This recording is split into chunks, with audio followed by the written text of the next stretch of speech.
Hello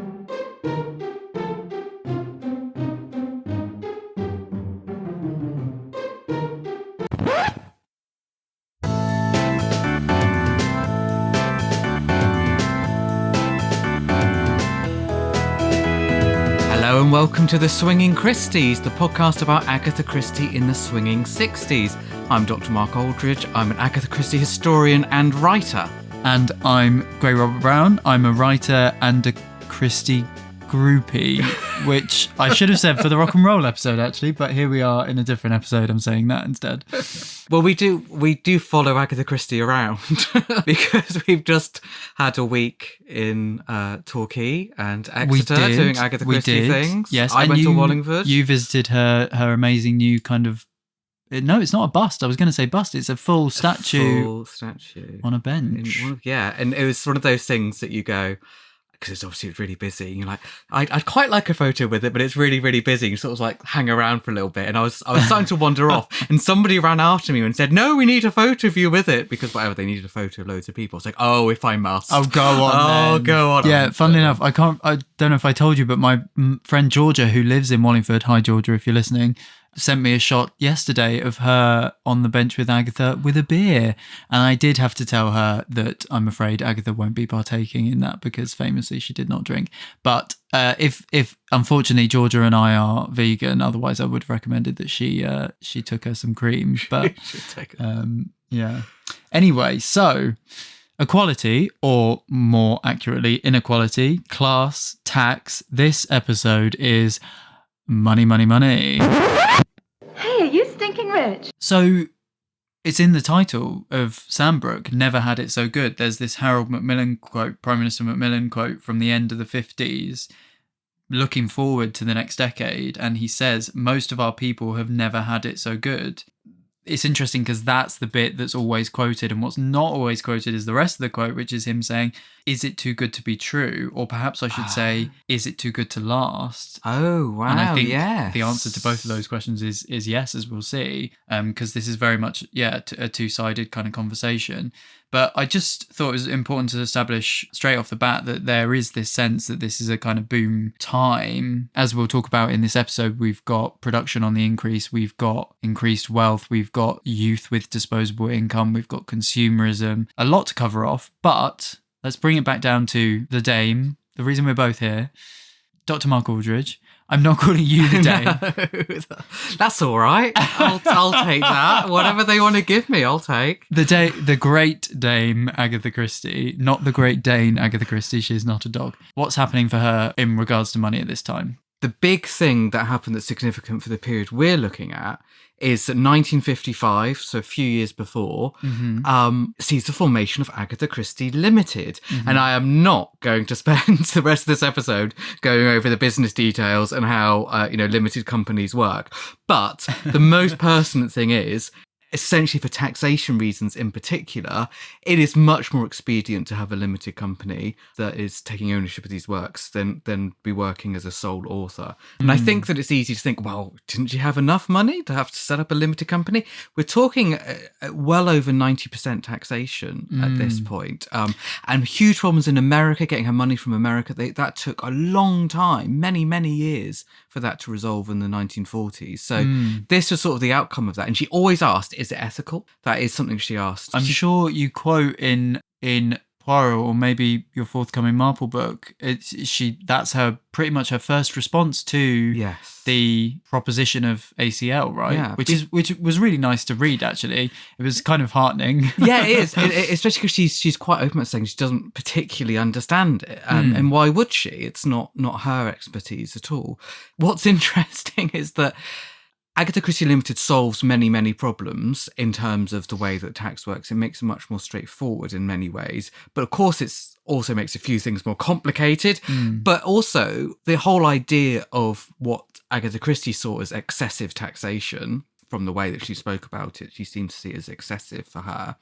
Even though it's much more straightforward than it had been before. And even though there are things like a salary from the company, which makes things completely different to you relying on these little waves of money. Yeah. So the deal was that she was now essentially a paid employee by this company. And that's partly why, or maybe entirely why, we get pretty much a book a year from this point. Yeah, so this seemed to be part of the deal, was that she would be pretty much writing a book a year. That was the expectation.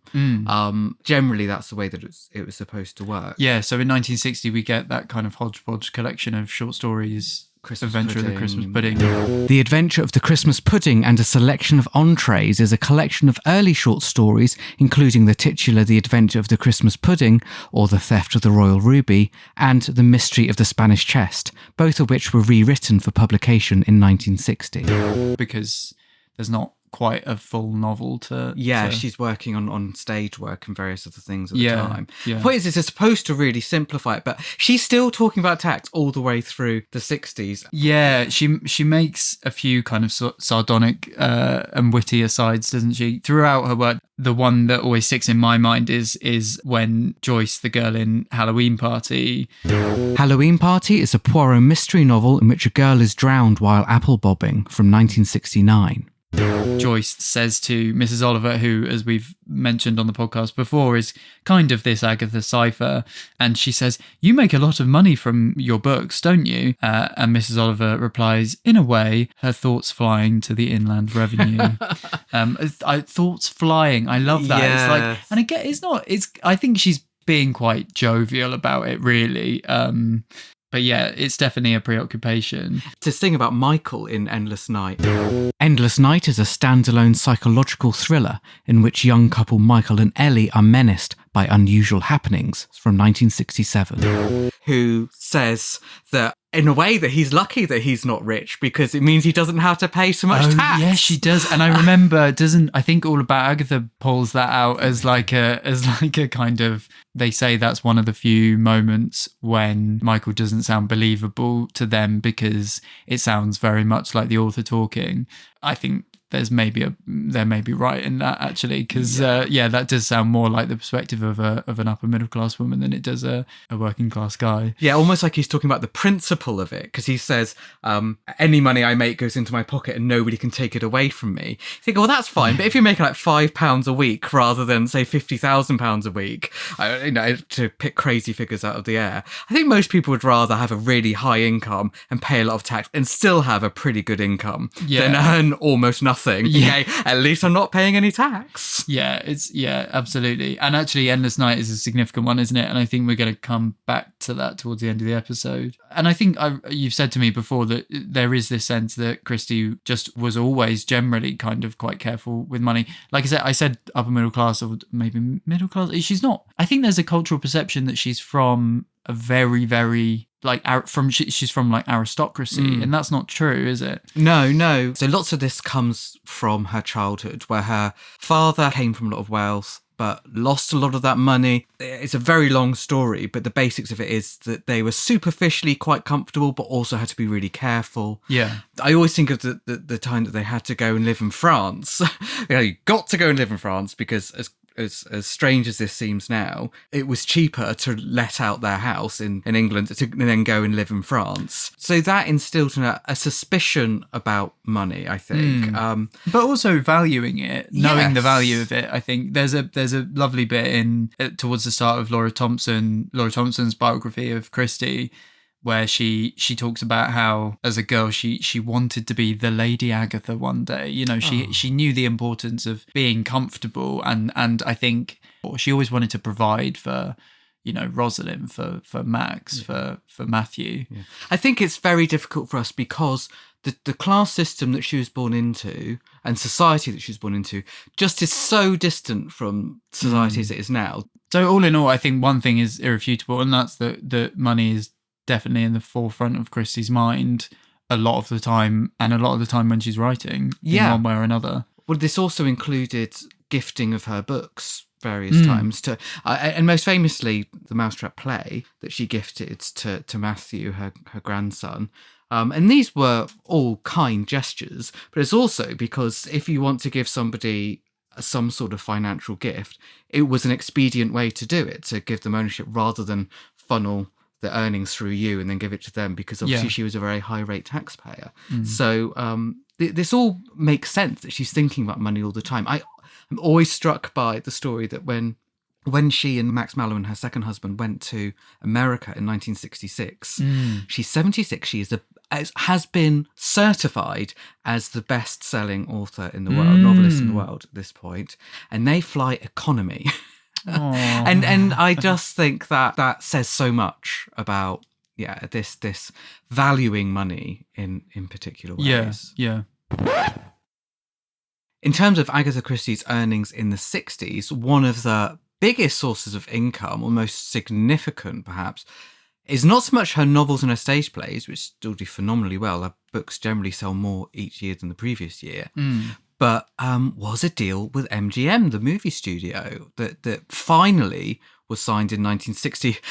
They first had conversations in the 1930s, and this is how long it took for the deal to go through. It took about 2 or 3 years for this actual deal to go through. And again, I won't go into the business details, but it basically gave them a really broad selection of Agatha Christie titles that they could adapt. And slightly unwittingly, Agatha Christie also had given permission for them to be quite flexible with the way that they adapted it. And she didn't seem to realise this. Indeed, the company didn't seem to realise it.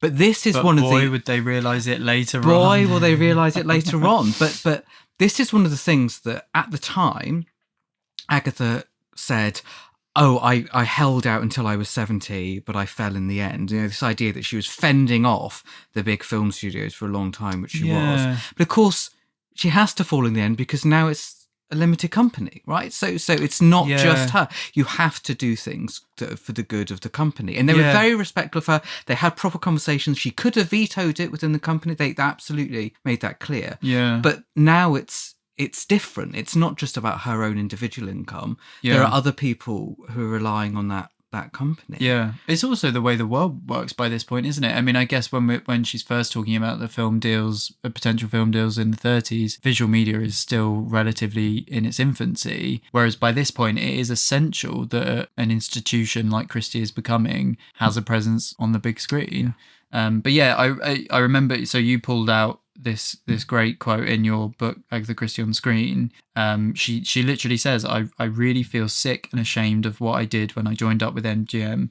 It was my fault. One does things for money and one is wrong to do so since one parts with one's literary integrity. Very sad, isn't it? It's very sad. I think she was always much more down on the adaptations generally than she needed be, and I don't think they damaged her or her reputation, or as she says, her integrity as much as she thinks they did.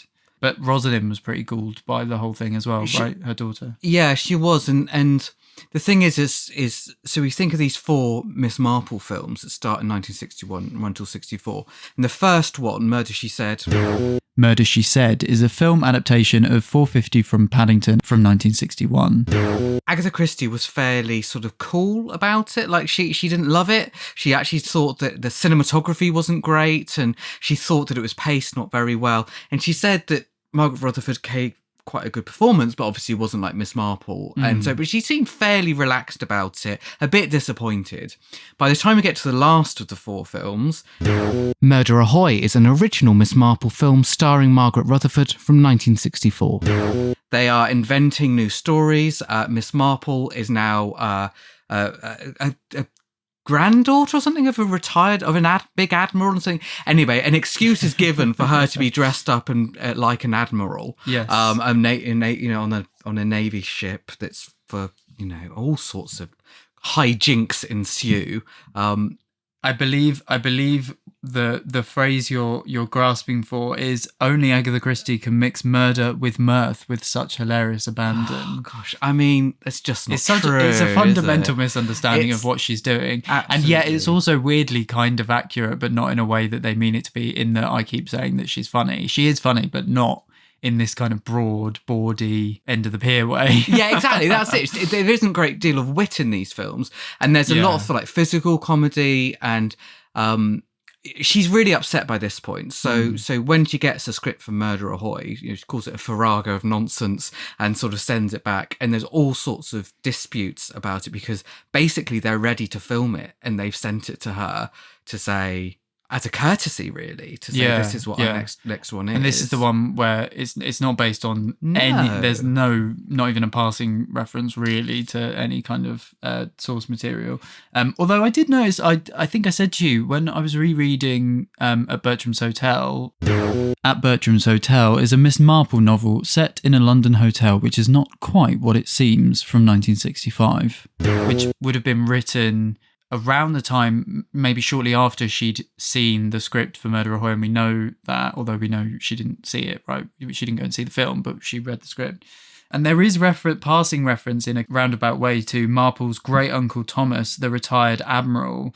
And I wondered if there's maybe, it's almost like there's something that's lodged in her head there, and she would, I'm sure if she were listening to this, she'd be horrified that I'm implying that she took inspiration from the abomination that is Murder Ahoy. But even like the fact that we see Marple going to the army and navy stores, it's like, I don't know, you've got the words Admiral, Navy floating all around this Miss Marple novel that's written just at this time. I'd never spotted that. Yeah. Well, and I know we talked before about how there is this feeling in the early 60s that, you know, you get Mirror Crack 62, you then get Caribbean Mystery 64 and Bertram 65, and 3 Marple novels within the space of 4 novels in terms of publication order is something we never see before or since in terms of Christie's canon, right?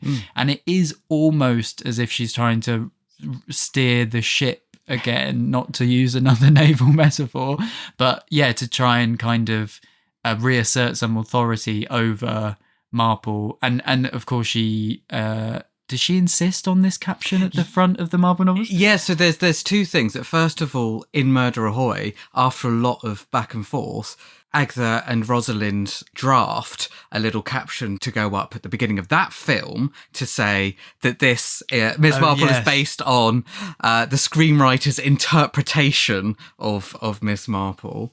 But in the books for Caribbean Mystery and at Bertram's Hotel, there is also under the title, on the title page, an extra little mention of the fact that this book features Miss Marple, the original Agatha Christie creation.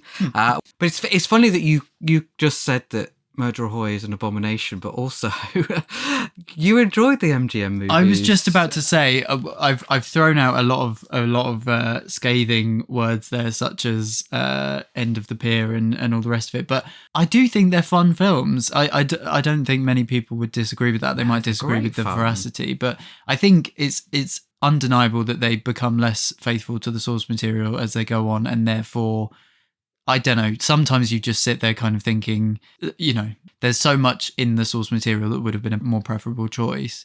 But certainly Murder, She Said and Murder at the Gallop, I think, are pretty strong. I think a big part of the problem is that they pretend to be faithful. And I think if you took that completely out of the equation and said, Agatha Christie's Miss Marple in exciting new adventures for the screen, right? That's brilliant. But in all of the trailers, a lot of the publicity, it's like, everyone knows Agatha Christie's Miss Marple. Here's the chance to see, you know, this, something, that thing about no one mixes murder with mirth, you know, like Agatha Christie. It's just, that's not just a misunderstanding, but it's a misselling in a really weird way, because you think, if you've read Agatha Christie, that isn't going to make much sense to you anyway. Yeah, and to some extent, that's what bothers Christie and ACL generally about the situation, right? Is the sense that people then might come to the books, like the argument they have about the sort of film tie-in cover for is that Murder at the Gallop? Yes, yeah. Because the concern is that people will come to the books expecting what they've seen on screen, and by extension, the kind of tone that they've seen on screen, like, rather than the original material, which is not the same. And so and I think it comes down to whether or not you're willing to accept that everything has to be faithful, or if something can be a reinterpretation. I think both you and I mean, so much of your career is built on adaptation studies. I don't need to explain to you the fact that these things still exist, like the source material still exists and the new interpretation exists, and if you don't like it, you don't have to watch it, basically. But I do think there is a feeling for me that Margaret Rutherford's Marple is a reinvented Marple for a new age, which is obviously very potent for what we're talking about here. And you make at the point in your forthcoming Marple book that you've got a nice little quote in about how she rings up to accept the part on Christmas Day 1960. Yeah. And it is like we're heralding a new decade with a transformative kind of watershed moment, actually. And they were really successful, these films. They're made by MGM, this American studio, but they're European division. And they are designed for international viewing. And so they're going to reach audiences that perhaps Agatha Christie novels haven't really touched. Even though she was clearly a huge seller internationally, there are people who will go and see these films, and did go and see these films, who might never read an Agatha Christie. And whether you could say, oh, well, that means they have a completely different idea of what she did or not, it's still bringing the basics of what she does to a lot more people. Yeah, completely. And this sort of thing about the slight timelessness of it, and the fact that it's 1960s but also not necessarily swinging, particularly these Marple films, were picked up at the time. There's this review in Films and Filming, which I dug out for the Marple book, that says about the genre is out of tune with the times, of course. So that's interesting, that even the genre of this sort of traditional murder mystery might have fell out of time, which go a long way towards explaining its popularity. So people like it being a bit out of time. Part of the conceit is to pretend that the adventures of Miss Marple are happening now, while the pleasure is rooted in the aura of the middle distance. It is all very neat and soothing, and so long as they keep it like this, Miss Marple must stay. I made the point recently, and I think it's worth reiterating, that Christie isn't known for or necessarily recognised for being a polemicist or a satirist or someone that's particularly plugged into current affairs, what's going on in the world in that present moment. And obviously we know as diehard Christie groupies that is false. And in particular, I think the speed at which she reflects back society to itself is often quite surprising. Yeah. And the relevant example for this episode, I think, is the Great Train Robbery of 63, because at Bertram's Hotel is, to my mind, essentially well, not to my mind, I think it's very explicit, is a satire come retelling of that case that was still actually dominating the headlines. There's a really beautifully written sequence in Bertram's where she describes a train robbery, which is not explicitly the train robbery, but is so clearly based on eyewitness accounts. I mean, I've got it here, so the Irish mail rushed through the night, or, more correctly, through the darkness of the early morning hours. She goes on, then with some suddenness, the pace slackened as the brakes came on, the wheels screamed as they gripped the metals. Slower, slower. It's this incredible descriptive writing that I don't think Christie often gets credit for, but she goes on. 6 men who had just climbed up the embankment boarded the train through a door left open for them in the last coach.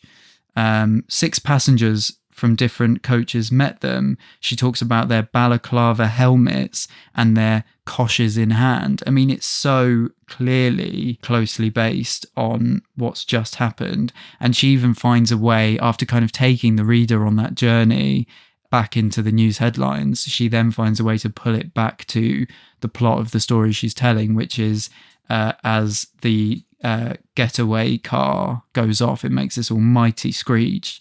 And one traveller says to another, is that a jet plane? And the other says, racing car, I should say. And we know that there's this shady racing driver kind of on the periphery of the plot by this point.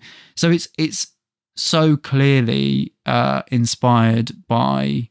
and I think, you know me, I'm a Bertram's apologist. No, supporter, let's say. Advocate. Yeah, it's a brilliant book. I think. Book. I think all these 60s books are brilliant. That's kind of why I'm here. But I do think that it's a brilliant book. And I think similarly to the way that the partners in crime stories, some of them are sort of underestimated because they're closely satirizing and inspired by detectives and detective writers that have been lost to the sands of time.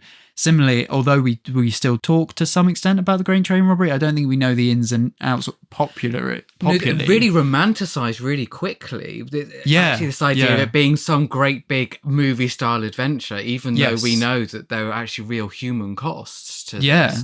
Definitely. But I think this collective amnesia of the details of the story is really evident in the climax of Bertram's Hotel, because readers often have a pop at the climax of this book, I think it's fair to say, for being a bit camp and silly. I mean, we literally have a potential culprit saying the words, "Catch me if you can," and then exiting the room via the window. But what people are forgetting is in 64 and earlier in 65, just before Bertram's is coming out and whilst Christie's writing it, there have been not one but two death-defying stunt-style escapes from prison of Great Train Robbery culprits. And it's clear by setting up the Irish train section earlier in the book, she's clearly inviting us to make that link, I think. You know, she'll fall. She's climbing up the drain pipe. But why up? She's going to the roof. It's her only chance and she knows it. Good God, look at her. Climbs like a cat. I mean, if this isn't a prisoner's escape from a high security wing, then I don't know what is. The risks she's taking, Miss Marple murmured. It's really striking. And it intersects with something that I know you wanted to touch on a bit more about how we see in these especially slightly more thrillery 60s titles, Christie talks about organised crime. Yes, she does. And this is something that I don't think people associate very readily, Agatha Christie with very readily, because it's sort of its closed circle mysteries and whodunits. But actually, we get this a few times in the 60s. So most significantly here in Bertram's Hotel, but also in By the Pricking of My Thumbs. By the Pricking of My Thumbs sees Tommy and Tuppence return to investigate a mystery at a nursing home from 1968. And even if you want to go back to Pale Horse in a way... The Pale Horse is a standalone novel that explores mysterious goings-on and unexplained deaths at a countryside inn from 1961. There are loads of different ways that these are organised. These aren't just people who have one specific motivation and will affect one person. You know, they're murdering a great aunt or something for their wealth. This is actual organised criminality. Yeah. So we're getting much, much more... And I think that's a much more modern concept, or at least it's a concept that Agatha Christie feels is more pertinent, because we will come back to several of the interviews she did this decade, because this is a recurring theme. But her feeling that crime was on the rise generally. And I think that she's always slightly looking for not necessarily a scapegoat, but some sort of rationale for where this is coming from. That it seems to be a shift in society, including this organisation. Because in Pricking of My Thumbs, I think it's almost just sort of like a backstory, isn't it? It's like an explanation for why somebody might have been behind everything. It's extra colour, and it kind of, and maybe is used kind of in terms of obfuscation, I think.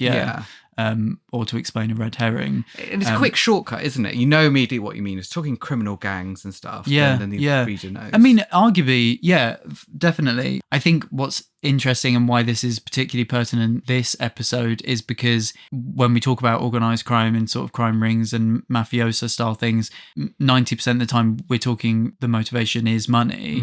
And certainly that's obviously what the Great Train Robbery came down to. There's a mention, you mentioned the Pale Horse there, and there's an explanation of the culprit's desire for money, and it's actually quite startlingly mundane. Lejeune, the detective, he just says he loved money and he wanted money, but not for spending. That bungalow in which he lived was sparsely furnished and all with stuff that he'd bought cheap at sales. He didn't like spending money. He just wanted to have it. You know, this sense of kind of, and it's actually, I think there's a puncturing that Christie's doing there. It's almost like she's pointing out the fallacy of killing for money and how wrong it is and how unnecessary it is. Certainly we're left in under no illusions that Scotland Yard in Bertram's Hotel are under the impression that this kind of crime is massively on the rise. They have this kind of solemn conclave where they talk about the who might be the mastermind behind it all. And of course, Bertram's Hotel has a great twist to that effect. But I think we'll go into that in a later episode. So as society is moving out of the shadow of the Second World War, we've also got some increased wealth, which we've touched on, which means that the fabric of society, at least superficially, seems to be changing in lots of ways. Never more is this pertinent than the Mirror Cracked from Side to Side. The Mirror Cracks from Side to Side is a Miss Marple novel about a poisoning at a film star's house. It's from 1962. Where the kind of revolution in the Marple canon, which is I think revolution isn't too grand a word either, because it is given a lot of page time, isn't it? And it is extremely significant, and that is that St Mary Mead, the beautiful little country village in which Marple lives, is getting or has got a whole new housing estate titled The Development. The Development. So with a capital letter. Capital D. That's it. Yeah. The Development. But I'm from a small town in Devon, and when we got a new housing estate, it was always the new estate. Yes, I'm sure that's common. Yeah. Oh, yeah. Where I grew up, they were talking about developing the land kind of between the nearest town and where I was for basically all of my childhood, and railing against it. And then I think by the time I went to uni, it happened, which sounds a little bit like me going to uni was what it's like. I wasn't there to protect the township anymore, and therefore it happened.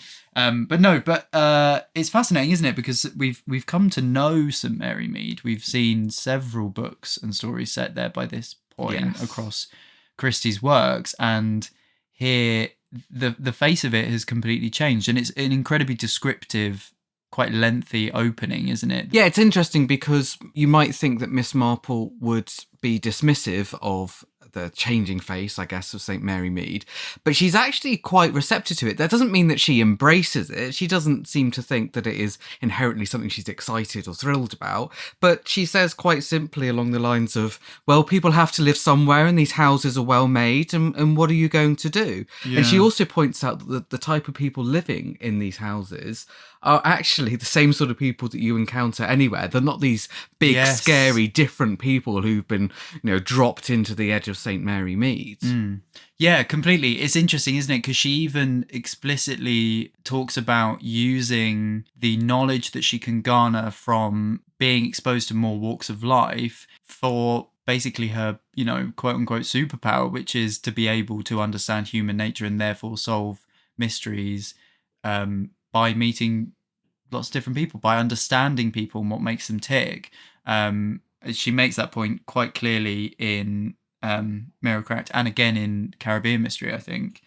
But yeah, she deliberately kind of goes out exploring around the development industry, which is this great, we see it as a great act of kind of transgression, because she is supposed to be pretty much housebound. She's being kept by various kind of helpers, not tending to her garden and not straying from the beaten track, and yet she does. And actually, the moment when she kind of crosses this kind of great frontier into this brave new world is really emphasized. It talks about kind of crossing a stream, and then it turns into tarmac, and there it is. It's the development. It's all very.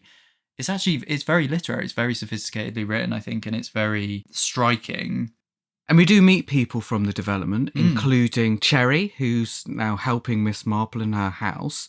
And the interesting thing about Cherry and her husband is that initially their house, which Miss Marple's very positive about in the development, they end up by the end of the novel actually turning their back on it and coming to live with Miss Marple in the older bit of St Mary Mead. And they even say, oh, gadgets are lovely, but actually, do we need all of these gadgets? And, hire purchase, which Agatha Christie is obsessed with around this time. This idea that you would sort of pay in installments for these nice, shiny new things. And maybe that's not always such a good thing. Yeah. Yeah, it's interesting, isn't it? Because having spent a lot of the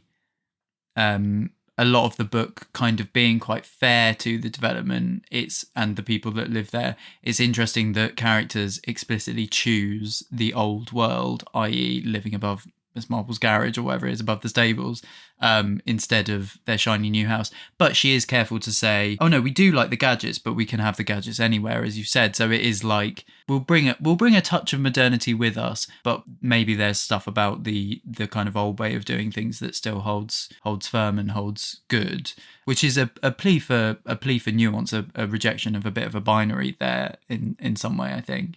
I find it really interesting that I think I'm right in saying one of the original potential titles for the Mirror Cracked from Side to Side was Development Murder. Is that right? Yeah, well, that's the title under which some of the notes are made in the notebooks. I don't know if is that from John yeah, Brown? Yeah. So I remember reading that initially and thinking, that's a terrible title. But actually, it's kind of clever. If you think about development, I think we're supposed to be thinking about the word development, because development is both developing into a new society and changing and altering and building and adding. But it's also a plot development. It's the next development is murder. It's kind of like calling it Revelation Murder or Operation Murder, which is a kind of pulpy 60s-y title, which wouldn't be out of place in contemporary novels. Let's say, for argument's sake, that Development Murder was ever seriously considered as a proper title, then we'd probably have to assume that was either a red herring or that it was supposed to refer to the other meaning of development, because, of course, the murder in Mirror Crack does not happen on the development or to no. I mean, it does. Well, it does happen to a resident of the development. Yes, it does. And I think that the reason I think that she was putting that under the Development Murder was because she's really thinking about that's got to be important to the novel, like that she wants that to be integral, and it is. Yeah, it's not window dressing, is it? It's not just an aside. It's actually essential to the way that the fabric of St. Mary Mead and its surroundings have changed. Definitely. But it's also, I think sometimes people cite the development in the Mirror Cracked as evidence of Christie's slightly kind of snobbish or whatever you want to call it, kind of tendencies. But I think it's important to note that if we follow the argument that to some extent murder mysteries are always going to be kind of morality plays on some level, because they're always going to be victims and villains, and that's quite clear kind of moralistically, then it's significant that the murderer is not someone from the development. It's not like the development is a hotbed of vice or criminality. And actually, it's the people, they're very kind of new world people, but it's the people in the big house on the hill that are wrecking the havoc in the story and creating vice and high as a kite and all the rest of it, and not the ordinary people that are just trying to live their lives in their new builds. And this thing about the way that people live changing, it pops up a couple of times in other novels as well. And not always just as a big plot point, but that there's mentions in By the Pricking My Thumbs about the way that you might have expected families to live together, or at least to support each other, to live in their own homes for longer, rather than putting people in nursing homes, for example. And even the whole sort of premise of Endless Night, drawing on this principle of basically building a nice new shiny house on top of where there used to be another house, or that you're reworking the landscape in some way to make it more modern and fit to sort of more modern perspectives. So this is a society that's continuing to change and that she's reflecting all the way through the 1960s. Is the Endless Night point significant? Because I think I'm right in saying that at Ashfield, the childhood home of Agatha Christie, was torn down and replaced with modern houses in the mid-60s. Yes, yeah, absolutely. So this is before Endless Night. And then you do get that suggestion that, the fact that a traditional Victorian house is flattened for something which maybe seems at first glance in Endless Night to be absolutely laudable, actually turns out to be corrupt and evil and, ends quite stickily. So maybe there's some sort of Ashfield vengeance going on there. Funnily enough, because as you know, Dr. Mark Aldridge, I am from not far from Wallingford, where Christie lived. And I know that she spent a lot of time in the house in Wallingford in Winterbrook in the 60s. And I remember thinking, and I think I said to you, well, were there any new kind of housing developments around this time? Because it feels so significant to the plot of Miracle Act. It feels like something must have sparked it. And you, being the intrepid researcher that you are, obviously found an answer. Yes, so I emailed Judy Dewey, who is works at the Wallingford Museum, and she's a specialist in all things about Agatha Christie at the museum as well. And I asked her, was there a development, with or without a capital D, during this era? And I got a fantastic email back from her where she said, yeah, there was quite a lot of development from about 1959 in Wallingford. And so, 59 to 61. That's perfect timing for when Christie's thinking about this book, right? Absolutely. So she's obviously drawing on things that she's familiar with, types of conversations that she may well have had herself about what would the impact be of a development at the edge of a town or village. Yeah.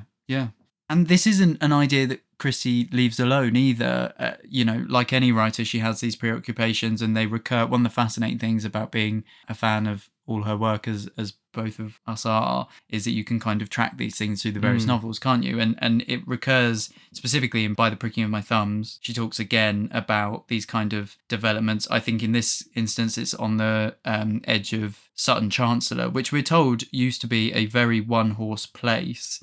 Which doesn't sound particularly positive. No. Actually, if anything, a development has developed it, has brought improved life it. to it. Yeah. And there's a mention as well of development when a character takes when there's an excursion to around one of the protuberances of Hampstead Heath, which I picked out for being significant because, of course, we know that Christie lived very close to Hampstead Heath in the Second World War in a very modern block of flats, which arguably got her thinking about the ways in which people would live in the coming years. Way, yes. Yeah, absolutely.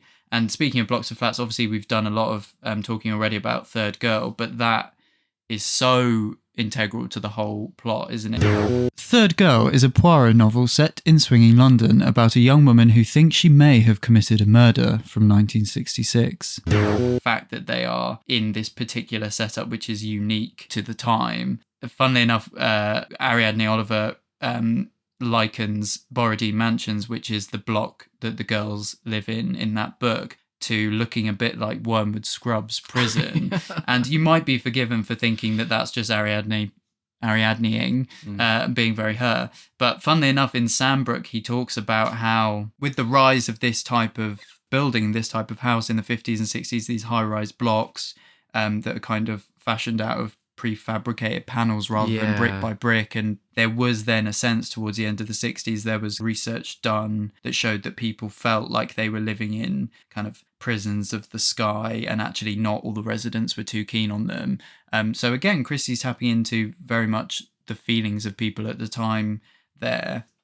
And we have the fascinating landscape of the novel of The Clocks. The Clocks is a Poirot novel about espionage and an unidentified body from 1963.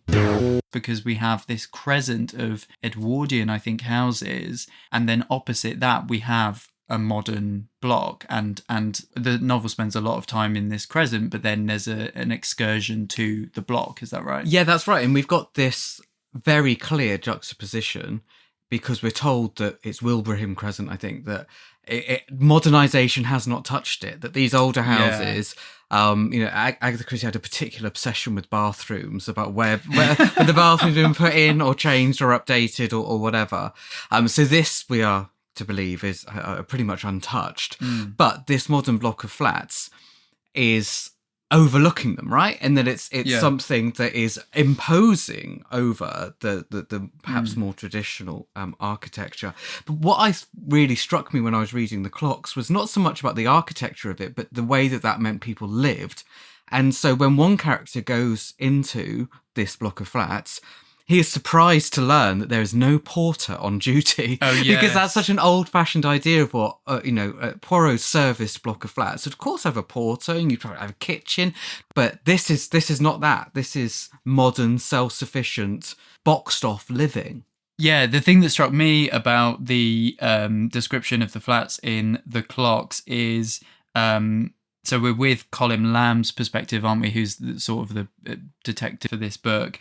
And so he's going up to the block of flats. It says it had a wide carriage drive sweeping round the block.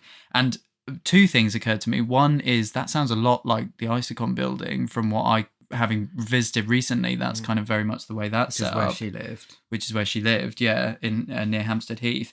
But also Carriage Drive, that feels like a very deliberately old-fashioned. It's almost like she's highlighting the fact that this is modernity versus old world.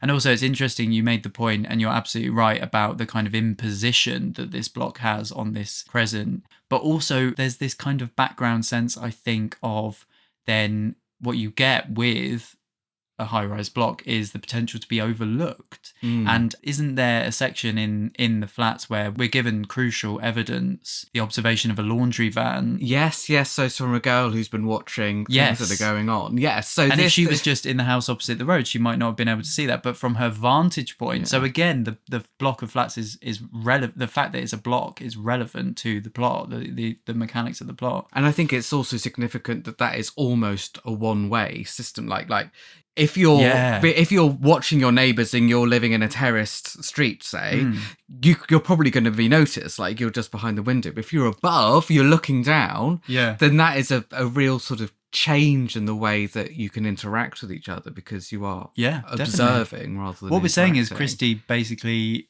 gave J.G. Ballard the idea for high rise. We're basically saying that, because but that's the whole thing, isn't it? It's like, it is this idea of the strata of society reflected in. Christie was writing these things about the way that humanity fits into new types of living spaces long before many writers like him.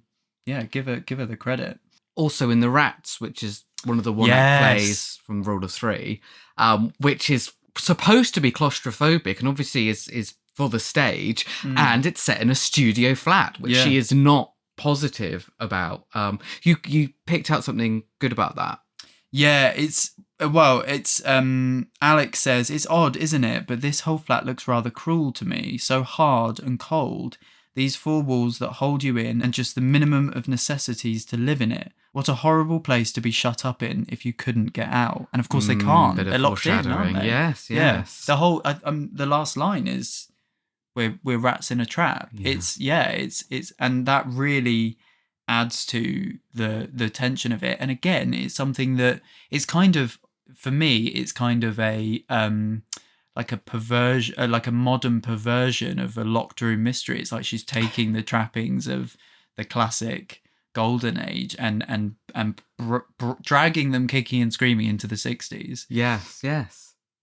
New towns, yes. Which I don't know if we need to explain a little bit for people who don't know what a new town is. Yeah, so there was this drive particularly in the 60s, sort of straying into the 70s. There were kind of three waves of it, that the British government were kind of creating these social hubs, and particularly with a view to, new communities, but creating them with a particular eye on the way that people drive around a space, and shopping centres. We start to get malls in the UK, like that kind of thing. There's quite a sardonic reference in Christie, isn't there? Yeah, it's in Star Over Bethlehem story, Promotion in the Highest. Star Over Bethlehem is a lesser-known festive collection of stories and poems from 1965. Which is set in the year 2000. So she's thinking a few decades in the future. And it's only a fleeting reference, but one character does say, ruddy new towns. Yeah. So this isn't a positive thing. New towns were introduced so that people could live in clean, well-ordered, new towns and small cities and stuff. That clearly is not Christie's perspective, at least the way that Christie's interpreted through this character. This character's perspective is not that it's a positive thing. That's true. Yeah, maybe it's more about the character than It's in the mouth of the character, isn't it? Yeah, absolutely.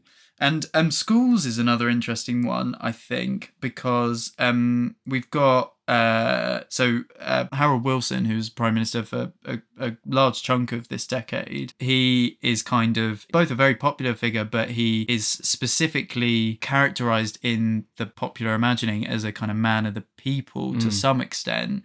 And it's well known that he is the first product of a sixth form of a grammar school to, and I'm quoting the Telegraph now, but to come out on top. And there's this kind of strata of schools, isn't there? So we've got the secondary modern comprehensive kind of school, we've got the grammar, the selective school, and then obviously, Public schools. and then public schools. And public schools, for people outside of the UK, despite what it sounds like, Yeah. are private schools. Yes, So where you're paying. Yeah, it's very confusing. But obviously, Cat Among the Pigeons, set in a school. Cat Among the Pigeons is a Poirot novel about the murder of a games mistress at a girls' school from 1959. And there's quite a lot of page time given over to talking about why that's an unconventional school, and that's a private school. And it's funny because we hear Miss Bulstrode, the headmistress, specifically embracing what she calls the snob element. She does say, to be fair, it's quite a small element really, but she says a few foreign royalties, a few great names, and everybody, all the silly parents all over this country and other countries, will want their girls to come to Meadowbank. And what's interesting about that is that, of course, is integral to the plot of the book, because that's why we have Princess Shaista enrolled in the school. And then the fact that Shaista appears in the school is what is kind of the instigator for all of the intrigue and mayhem that kicks off. So, yeah, again, something Christie is very aware of as a trend.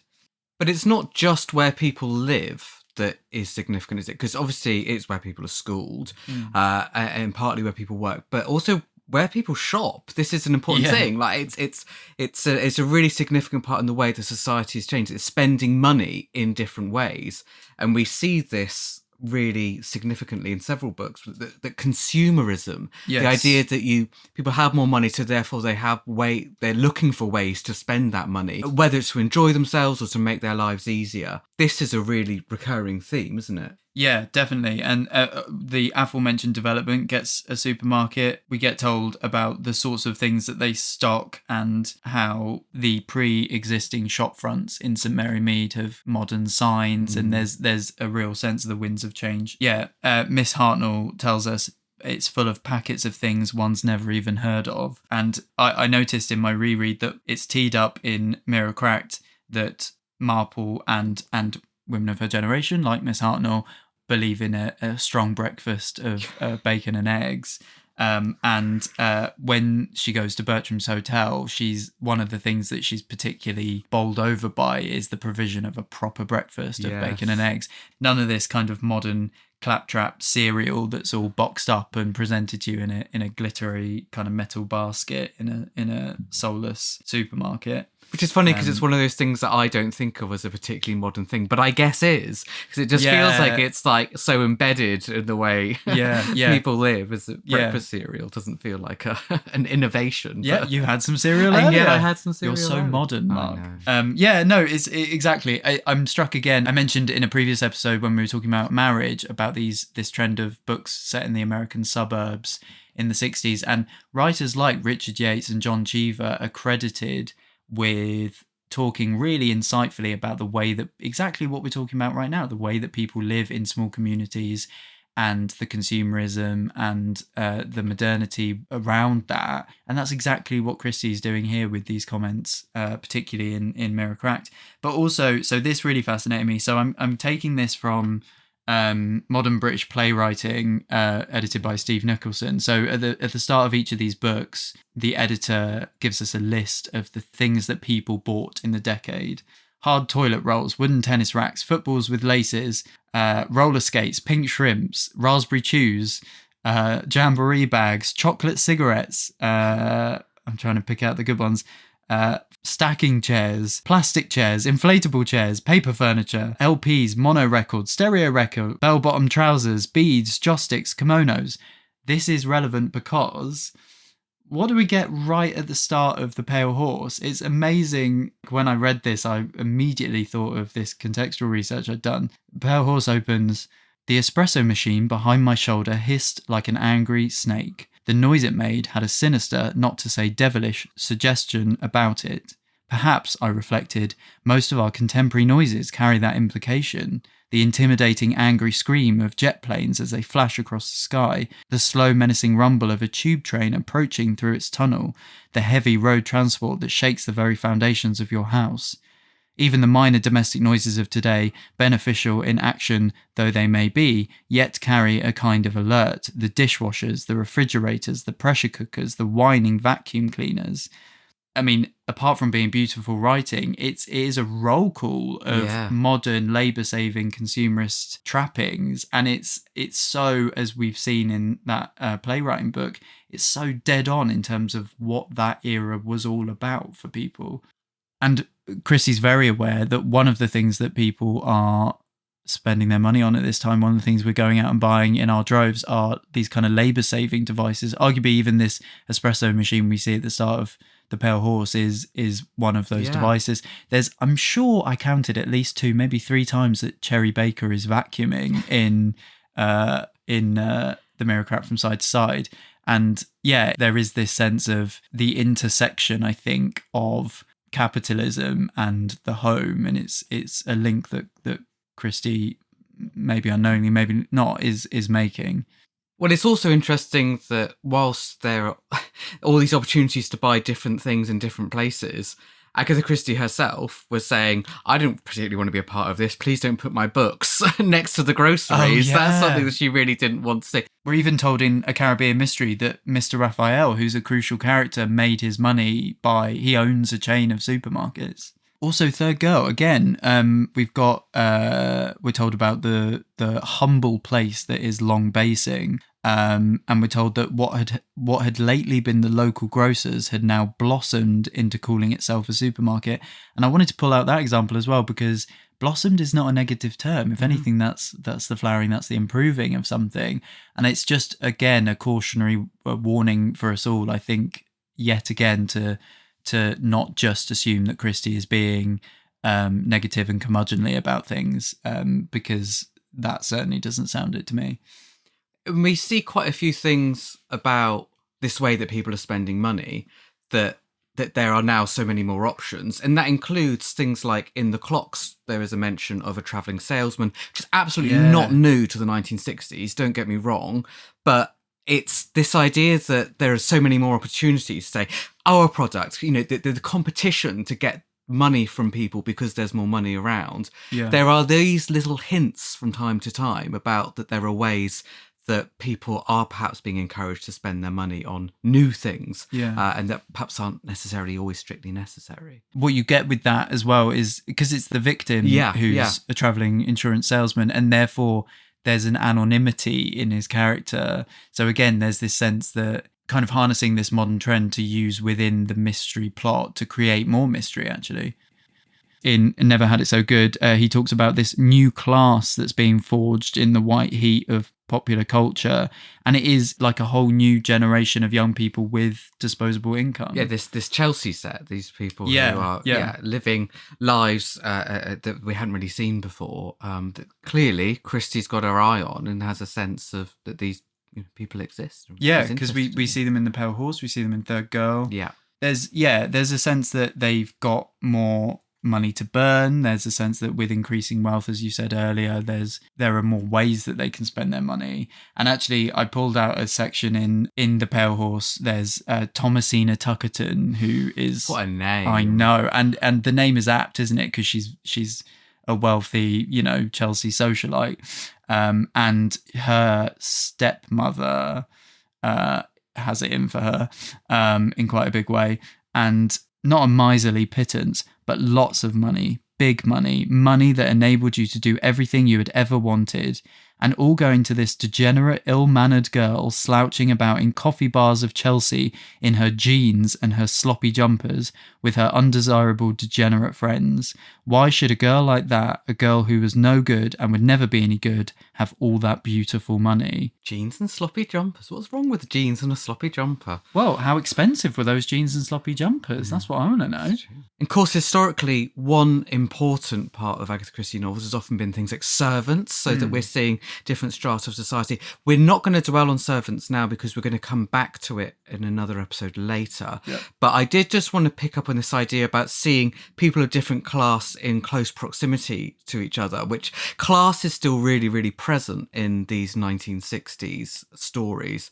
So there are little hints occasionally, things like The Water Bus, which is one of the Star of Bethlehem short stories, where we're sort of given an insight into someone's character quite quickly, because there's a woman at the greengrocer's who was, as usual, affectionate. And that's said in a way that doesn't sound so positive. Yeah. Well ducks, apparently, is what she says. So you can imagine sort of a slight recoil, perhaps, from somebody coming to the shop and someone saying, yeah. But there's also something else in By the Pricking of My Thumbs, and I wasn't sure, actually, whether it's supposed to be a joke or not, but I laughed, which is at one point where Tuppence, who, although she's just the daughter of a vicar, and she does feel quite well-to-do and certainly middle class, and she meets another character who says to her, Perry, my name is, in a friendly voice, Alice Perry. And then Tuppence replies saying, mine's Beresford, Mrs. Beresford. Yeah. And I was like, I can't even work out whether we're supposed to be untangling something from that about the ways that Tuppence is keeping it at a distance, or whether that's just comes naturally to Agatha Christie writing, going, well, Tuppence is probably of a slightly higher class than you know. Oh, she definitely is, yeah. And intentionally or not, it immediately establishes who those two women are and how they're going to relate to each other, doesn't it? Which is great writing. But yeah, it's also a bit James Bond. But I think I prefer Beresford, Tuppence Beresford. I'd rather watch a franchise about her personally, but. The way that we see new money, especially from America sometimes, bearing in mind that Agatha Christie's father was American, this seems to be a recurring theme about money drifting sort of across the Atlantic somehow, but it's very much looked down on by quite a lot of characters. But in Endless Night in particular, we see the new money from Ellie, don't we? Which is a really strong motivating factor. Often we've got this sense of new money and old money as a binary, and I guess Endless Night, that's kind of made manifest by the fact that we have these two poles. We have Mike, who's very much on the make, he's very working class, and then there's Ellie, who, like you say, is new money. And it's interesting, so much is made in the novel of the difference in their class, and one of the things that John Higgs makes a point of in Love and Let Die is the way that, so he found this headline in, I think, the Mirror, which was The Brickie's Mate and the Daughter of a Brigadier, in 1962, and it was this scandal that a woman called Jeanette had eloped with a man deemed to be her social inferior. Oh, wow. But it's true. You see that in Endless Night as well, don't you? You see the scandal that is the transgression of their relationship, and I guess the cruel irony of the book is that he is a wrong-un. She should have steered clear of him, but not for the reason that people think, not because it's wrong that he's poorer than her, but because he's evil, basically. Yeah. So in Endless Night, we get Ellie, the American, coming and living in Britain with Mike. And of course, she's new money and she's American. So the locals are not impressed at all by that. They're much more impressed by people who superficially might have much less money, or practically might have much less money, but are ingrained in that part of society, that their family have lived there for a long, long time. That's what holds power and value for locals in Endless Night. It isn't actually having a lot of cash. It's the sort of innate respect or deference, really, that there is towards people who've lived there for a long time. And again, as somebody from a small town, I've got to say that you would recognise surnames of people, and I'm not talking about deference, but you would immediately perhaps treat them in a slightly different way because you knew that they are one of the big families of the town and that they'd been there for a long time. So it sort of follows through even to the modern age, I think. Yeah. And Mike in Endless Night is very conscious of his class, isn't it? We talked about the way he narrates, it's in the first person, and the language used. Christie is commonly praised for, rightly so, I think, for being authentic of a man of that class of the time, which, writing beyond her experience, is pretty incredible. But he's very conscious of where he sits in the kind of inequalities of society, but also it's very clear from the beginning that he's striving for more. We see that in his odd jobbing, his adoration of art and what art represents. It's the motive and the top priority for Mike, down to the fact that his first victim is killed for a watch. Yeah. So mercenary, really, and the desire for money at any cost. Yeah, Mike says, I'm not really lazy. I suppose what I really am is restless. I want to go everywhere, see everything, do everything. There's a very kind of conscious understanding that money is a gateway to the world, actually, especially in this time when Western capitalism is becoming so dominant. We follow him, walking down Bond Street and admiring the very natty, expensive shoes that he sees in the shop window. Yes. He wants to be able to buy those shoes. He wants to be that person. And again, the cruel irony is that by the end of the book, he is that person, but he's also a very different person. He's also got a very different fate to maybe the one we expected. But it's a fantastic novel, Endless Night, isn't it? It is, and it's got this real grit to it. Yeah. That again, it's not quite the organised crime that we were talking about in things like at Bertram's Hotel, but there's a cynicism to it. Like that money drives this cynicism because money's really important. I mean, full stop, money's important, but I think that the specifics of the way that it's treated in these 60s novels and stories is a bit different to what had come before. So next time we're getting togged up and we're heading to the boutique in our translucent shift dresses because it's the fashion episode. It's just so me. I know, what an image for the listener. So fashion forward.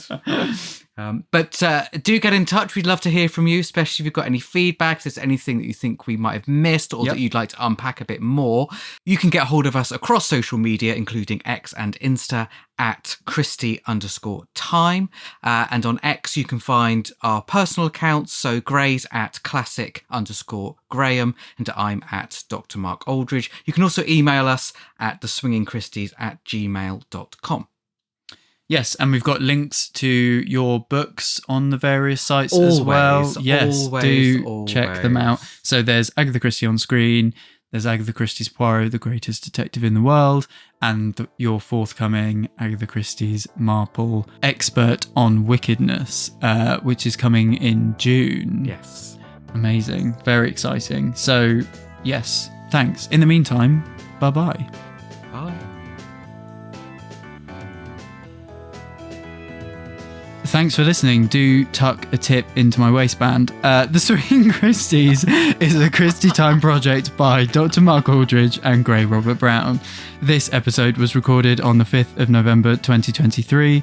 Our artwork was designed by Bartlett Studio and our music is by Dar Golan.